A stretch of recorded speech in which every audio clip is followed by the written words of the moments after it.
만났습니다. 오늘은 제28강 구원의 서정 황금사설에 대해서 말씀드리도록 하겠습니다.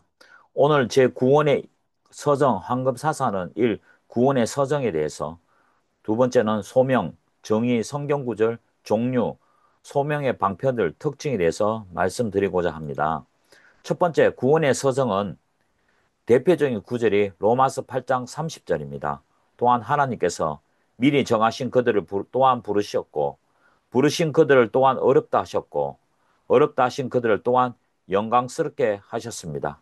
여기서 미리 정하시고는 예정이고 부르신 그는 소명, 부르신 그들을 또한 어렵다 하신 것은 칭의, 어렵다 하신 그들을 또한 영화롭게 하셨다는 것은 영화로, 이렇게 구원에 대해서 네 가지로 설명되고 있습니다.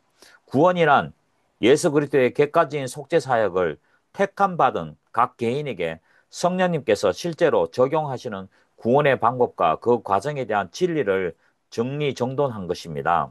구원의 서정이란 구속의 중보자이신 그리스도가 죄의 노예가 된 인간을 해방하여 그리스도 의를 전가하사 어렵다 하시고 성령님을 통하여 인치시고 구원의 보정으로 신자 안에 내주하시고 칭의를 통하여 허락된 양자의 신분을 확정하여 아빠 아버지라 부르짖게 하시는 모든 활동, 즉 그리스도의 구속의 은혜 밖에 있는 한 개인이 성령님을 통해 그리스도 안에서 하나님과 교제의 관계에 진입하는 것에서부터 그것이 완전되는 전 과정을 설명하는 것입니다.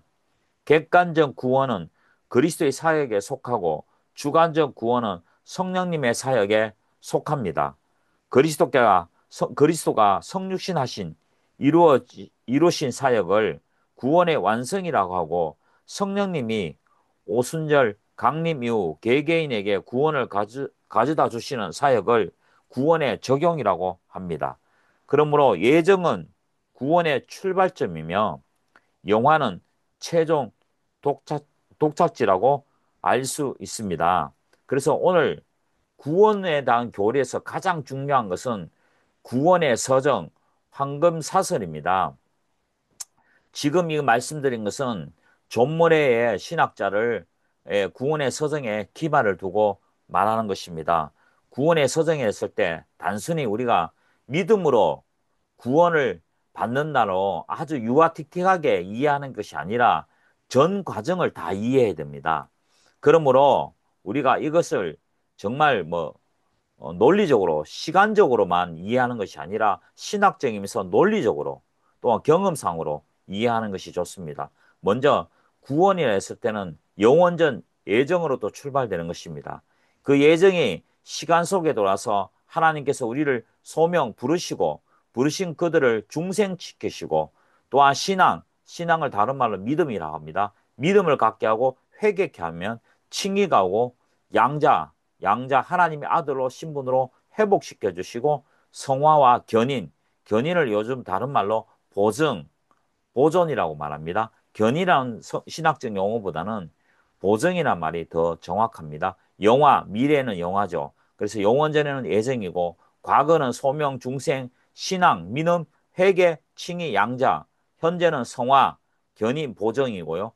미래는 영화로 이렇게 해서 전 과정을 우리가 이해하는 것이 성경에 대한 그것도 하나님의 구원에 대한 풍성함을 누릴 수가 있습니다. 믿음으로 구원받는다. 틀린 말은 아니지만 굉장히 초보적인 이해인 것입니다. 그렇다면 성경은 하나님께서 십자가 위에서 그리스도의 객관적인 사역을 성령님으로 말미암아 순차적인 과정을 통해 점진적으로 적용하시다는 것을 알려줍니다. 이 때문에 신학자들은 하나님이 분명한 목적을 가지시고 정의 가능한 구원의 서정을 정하셨다고 주장하게 되었습니다. 순서를 공식화하려는 목적은 하나님이 그리스도를 통해 시작부터 완성까지 혹은 영원 전부터 영원 후까지 죄인들에게 구원을 주시는 방법을 표현하기 위해서입니다.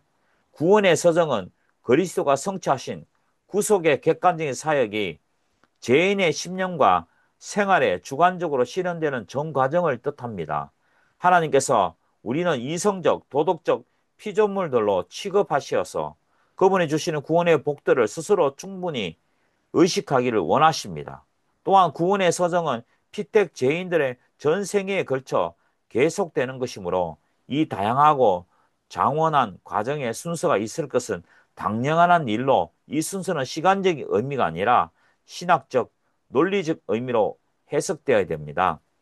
죄인 한 사람 한 사람에게 베풀어지는 하나님의 은혜의 사역은 통일한 과정이지만 그 과정에서 이루어지는 동작들은 다양하여 서로 구별될 수 있으며 이것은 명확하고 합리적인 성경적인 순서로 진행되는 것입니다. 그렇다고 예정이 끝나면 소명 이렇게 아니라 예수를 믿으면 우리가 구원받는 순간 예전, 소명, 중생, 신앙, 회개, 칭의, 양자, 성화, 견인, 영화가 한꺼번에 다 들어오는 거지만 인간의 이성으로 우리가 이해하고 받아들이려면 이렇게 신학적, 논리적 순서가 있어야 되고 구원의 전 과정을 이해해야 하나님의 구원의 계에 대한 풍성함을 받아들일 수 있고 누릴 수가 있는 것입니다. 그래서 영적 사망으로부터의 구원은 중생이고요. 정죄의 심부름부터의 구원은 칭의와 양자에 속하고 죄의 지배로부터의 구원은 성화고 육체적 사망과 영원한 사망으로부터의 구원은 용화인 것입니다. 그렇다면 첫 번째는 소명입니다. 예정은 충분히 설명했기 때문에 그 앞에 과정에서 우리가 설명했기 때문에 예정 다음에 소명이죠. 시간 속으로 오면 하나님이 부르십니다. 소명이란 그리스도에 의하여 준비된 구원을 믿음으로 수납하라고 사람들을 초청하시는 하나님의 은혜로운 행위입니다. 소명은 하나님의 구원이 우리에게 적용되는 첫 번째 단계입니다. 왜냐하면 하나님의 부르심을 통하여 구원의 적용이 시작되기 때문입니다. 만세전에 예수 그리스도 안에서 믿음으로 말미암아 구원받기로 예정된 자를 부르시는 하나님의 구원으로 초대하는 초대장이요 소환장입니다. 사도들이 그리스도인을 가리켜 부르심을 받은 자라고 칭한 것은 그들을 불신세계, 마귀의 건세, 육신의 소욕 등으로부터 부르심을 받아 나와서 따로 모인 무리로서 구원의 절정을 향한 신앙의 첫걸음을 시작하는 자들이기 때문입니다. 대표적인 성경 구절이 성경에는 성경 구절이 많이 있지만 대표적으로 이 구절을 제가 선택했습니다. 디모데후서 1장 9절입니다. 하나님이 우리를 구원하사 거룩하신 소명으로 부르심은 우리의 행위대로 하심이 아니요 오직 자기의 뜻과 영원 전부터 그리스도 예수 안에서 우리에게 주신 은혜대로 하심이라. 하나님께서 소명을 통해 택한 백성들을 부르십니다. 소명은 하나님 편에서 인간을 생명, 구원으로 초대하는 시작입니다. 하나님은 아브라함을 부르셨고 모세를 부르셨고 다윗을 부르셨습니다. 예수님은 제자들을 부르셨습니다. 무엇보다도 주님은 죄인들을 부르러 오셨습니다. 구원은 소명을 통해 실현됩니다. 죄인은 부르심을 통하여 그리스도인이 될 수 있습니다. 다시 말하면 하나님이 부르시지 않는다면 그 누구도 그리스도의 구속에 참여할 수 없고 구원을 받을 수 없다는 뜻입니다. 또한 소명에는 종류가 두 가지가 있는데요. 첫 번째는 외적 소명, 일반적 소명, 보편적 소명, 외적 부르심이라고 부릅니다. 외적 소명은 부르심은 죄인에게 죄의 용서와 영원한 생명을 얻기 위하여 그리스도를 신앙으로 받아들일 것을 간절하게 권면하며 그리스도 안에 있는 구원을 제시하고 제공하는 것입니다. 그렇다면 이 외적 소명의 특징은 일반적, 보편적 소명입니다. 이 외적 소명은 시대, 장소, 민족, 계층, 성별, 연령, 의인의 악인, 택자와 불택자 등 구별 없이 차별 없이 제한 없이 모든 시대, 모든 사람들에게 동등하게 제시함으로 보편적입니다. 모든 사람이 제사함을 받고 구원 영생 받으라는 구원으로의 초청입니다. 외적 소명은 하나님의 말씀을 듣는 모든 사람에게 임하나 성령님의 특별한 역사는 없습니다. 외적 소명은 자연적 생애만 영향을 줄 뿐, 즉 복음을 듣기는 하되 믿지 않고 성경적 구원을 얻지 못합니다. 예를 들면 각 교회마다 대부분 가을이나 봄쯤 되면 전도 축제나 총동 주의를 하죠. 한국 사람이 이 교회에 한 번 이상 한 번이라도 오신 분이 1,000만 명이 된다 합니다. 그 중에서 예수를 믿는 사람이 몇 명이 된다고 생각합니까? 정말 예수님을 믿은 사람은 이, 이 내적 소명이고요. 교회 부르심을 받고 복음을 듣고 또한 교회에 왔지만 믿지 않고 다시 세상 길로 간 사람을 외적 소명이라고 이해하시면 되겠습니다. 외적 소명은 신실한 소명입니다. 이 소명은 하나님이 죄인들에게 예수 그리스도를 개인의 구주로 믿으라고 권유하시는 구원의 초대이므로 하나님의 진실성에 근거한 간절한 소원이 수반됩니다. 그러므로 이 소명은 신실된 소명입니다. 세 번째는 외적 소명은 항상 효과적인 것만 아닙니다. 많은 사람이 교회로 부르심을 받았지만 하나님의 부르심을 받고 복음을 듣고 부르심을 받았지만 또한 세상 길로 가는 사람이 많다는 것이죠. 많은 사람들이 이 소명을 복음 전도의 말씀으로 받아나 회심하지 않는 사람들도 많이 있습니다. 복음의 부름을 받은 사람 중에 소명에 응하지 않는 것은 복음이 잘못이 있는 것도 아니요, 제공하신 그리스도에게 책임이 있는 것도 아니요, 구원에 초청하신 신실한 하나님께 책임이 있다는 것이 아니라 그들의 불신앙의 죄 때문입니다. 그러므로 외적 부르심은 불신자들을 하여금 핑계치 못하게 합니다. 요한복음 15장 22절에서는 내가 와서 그들에게 말하지 아니하였더라면 죄가 없어지려니와 지금은 그 죄를 핑계할 수 없느니라. 핑계하지 못하기 위해서입니다. 변명을 대지 못하기 위해서 하나님께서는 외적으로도 불신자를 부르십니다. 구원에 관한 전 내용이 완벽하게 들어있는 복음이 선포되었음에도 불구하고 마음에는 아무런 감동도 받지 않고 끝까지 믿지 않는 사람들이 많이 있습니다. 그러나 안 믿는 사람이 많다고 해서 외적 부르심이 중단되거나 좌절되지 않습니다.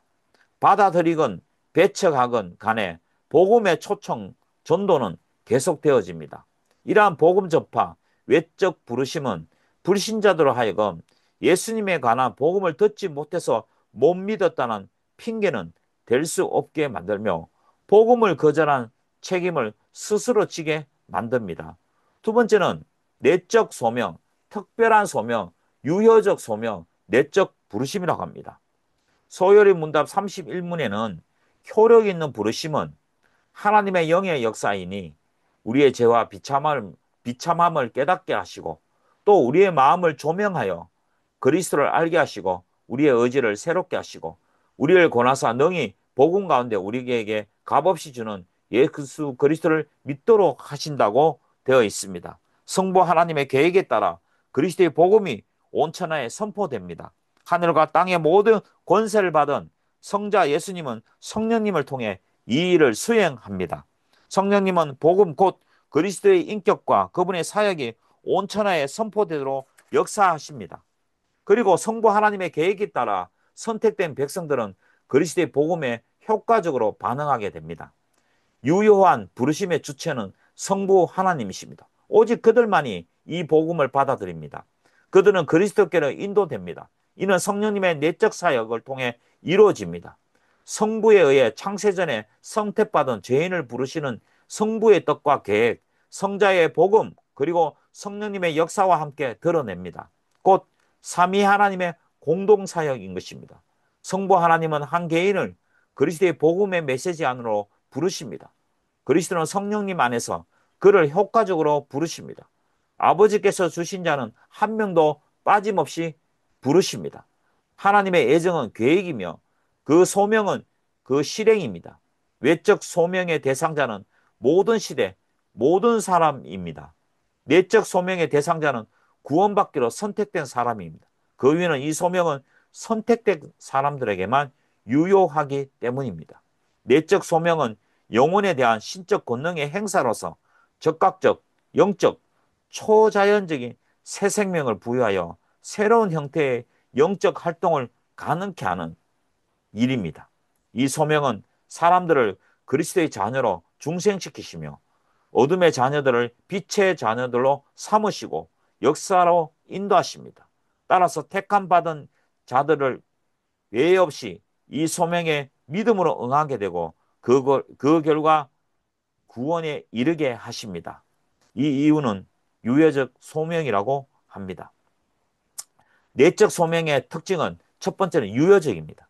내적 소명은 효력이 있어서 이 소명을 받은 자는 확실히 구원에 도달하게 됩니다. 이 소명이 효력 있는 이유는 성령 하나님의 능력이 있는 호출이 있기 때문입니다. 호출은 하나님은 사람들을 구원으로 초청한 것은 법정적 의미를 지니고 있는 것이니만큼 구원의 초대장, 소환장을 발부받는 사람은 반드시 이 소환에 응하여야만 합니다. 이 호출은 하나님의 주권적인 능력과 은혜에 의한 호출이므로 실수나 실패가 있을 수가 없습니다. 두 번째는 내적 소명은 그리스도 안에서 성취됩니다. 구속사의 중심, 복음의 핵심이 그리스도이시니 이 소명은 그리스도 안에서 호출됩니다. 따라서 이 소명에 관한 계획이 그리스도를 떠나서는 성취될 수 없습니다. 세 번째는 내적 소명의 직접적인 효과는 중생입니다. 그렇기 때문에 구원의 서정에서 예정, 소명, 다음에 중생입니다. 유해적 소명의 직접적인 결과는 중생입니다. 그러므로 유해적 소명과 중생을 동일시할 것은 아닙니다. 유해적 소명은 중생을 위한 성령님의 역사와 말씀에 준비된 사역입니다. 소명은 성령 하나님이 위로부터 역사하시고 중생은 성령 하나님이 소명의 대상자 내부에서 역사하십니다. 특징이 있습니다. 첫 번째는 효과적인 부르심, 내적 소명은 후회 없는 부르심입니다. 로마서 11장 29절에서 하나님의 은사는 와 부르심에는 후회하심이 없느니라고 기록되어 있습니다. 이는 하나님의 불변하시는 속성과 관계됩니다. 효과적인 부르심이 하나님의 주권적 선택과 선택적인 계획에 근거하여 반드시 칭의와 성화, 최종적인 영화를 거쳐온다는 사실을 가르쳐주고 있습니다. 영적 생명을 주시기 위하여 부르신 자들은 반드시 그 생명을 얻을 뿐 아니라 그 생명을 결코 잃어버리지 않습니다. 따라서 효과적인 부르심은 실패도 없고 후회도 없습니다. 하나님의 택한 백성들을 부르시고 영생을 주신 후에 결코 후회하지 않으십니다. 또한 소명이 하나님 편에서 시작되는 성령님의 효과적인 부르심이라면 이는 필연적으로 성도들의 견인, 보정을 보장합니다. 두 번째로 효과적인 부르심, 내적 소명은 거룩한 부르심입니다. 왜 거룩한 부름인가? 그것은 하늘에 속한 부르심이고 하나님의 생명으로 부르시기 때문입니다. 죄인이 어렵다고 되고 거룩하게 구별되는 것은 구원입니다. 부르심을 받기 전에는 육체적인 정욕으로 살았다면 이제는 거룩한 부르심에 따라 하나님의 뜻대로 살라는 것입니다. 과거의 육신적인 삶에서 벗어나 새 생명 가운데 살아갈 것을 요구하는 것입니다. 셋째, 효과적인 부르심, 내적 소명은 그리스도의 것으로 부르심입니다. 그리스도의 것으로 부르심을 받았다는 것은 그리스도와 연합을 통해 그리스도의 생명 안에 거하게 됨을 말합니다. 소명은 그리스도와의 연합을 위한 것이며 이 연합을 통해 그리스도의 생명이 공유합니다. 구원에 관한 교리에서 가장 중요한 것은 삼위 하나님의 공동사역이라는 것을 이해해야 됩니다. 한국에는 대부분 그리스도인들이 구원에 대한 교리를 할 때 믿음으로 구원을 받았다 이렇게 말해서 그리스도만 생각합니다. 예수만 생각하는데 그게 아니라 성부 하나님의 계획과 성자 예수님의 구원의 성취와 성령 하나님의 각 개인에게 성령의 구원의 적용에 대한 삼위 하나님의 공동사역을 첫 번째는 이해하시고요. 두 번째는 구원의 서성, 황금사슬을 이해하시고 세 번째는 그리스도와의 신비적인 연합을 이해해야 됩니다. 이 세 가지를 이해 못하면 성경에 있는 구원의 풍성함을 제대로 이해하지 못하는 것입니다. 이 세 번째 있는 효과적인 부르심, 내적인 소명은 그리스도의 것으로 부르심이라는 것은 그리스도와의 신비적인 연합으로 부르신다는 것입니다. 그리스도와 연합한 자는 생명이신 그리스도 안에서 하나가 됩니다. 그러므로 소명은 중생을 함의한다고 할 수 있습니다. 마지막으로 다섯 번째는 소명의 방편, 도구는 뭐냐? 첫 번째는 하나님의 말씀을 통해 하나님이 우리를 부르십니다. 어느 날 하나님의 말씀을 듣고 우연히 친구 따라 수련회 갔다가 말씀을 듣고 우연히 성경을 읽다가 재수가 감옥에 갇혔는데 성경을 읽다가 하나님의 말씀을 듣고 이제 자녀가 되는 것이죠. 또한 어떤 경로를 통해서 두 번째로 하나님의 종들, 어떤 하나님의 목회자든 하나님의 종들이 말씀을 전가하고 전도하다가 우리가 주님을 말씀을 듣고 순종하여 이제 성령의 역사를 통해서 하나님의 부르심에 적극적으로 응답하는 것이죠. 세 번째는 다양한 하나님의 섭리를 통해서 하나님께서는 우리를 부르고 계십니다. 이 소명의 공동점은 내적 소명은 공동점은 하나님의 발령자이시며 성령님은 공통으로 공작하시며 하나님의 말씀은 공통한 기구로 사용됩니다. 외적이든 내적이든 하나님의 말씀으로 사용되는 것입니다. 그러나 상인점은 그 결과에 있는데 외적 소명은 그것으로 자연적인 생애에만 영향을 주고요. 내적 소명은 내면적, 영적 생애에 영향을 미친다는 점입니다. 하나님께서 구원 후 예정하신 모든 사람, 그들만 하나님께서는 정하시고 받으시는 때에 효력 있게 불러내사 그분의 말씀과 성령님의 역사로 저희를 본래 있던 죄와 사망의 상태에서 그리스도로 말미암은 은혜의 구원에 들어가게 하시기를 기뻐하셨습니다. 저희의 마음을 영적으로 밝히사 하나님의 것을 구원받도록 이해하게 하시고 돌 같은 마음을 제하여 버리시고 고기 같은 부드러운 마음을 주시고 저희의 뜻을 새롭게 하시고 그분의 전능하신 능력으로 선한 일에 열심 있게 하시며 효력 있게 저희를 그리스도께로 인도하십니다.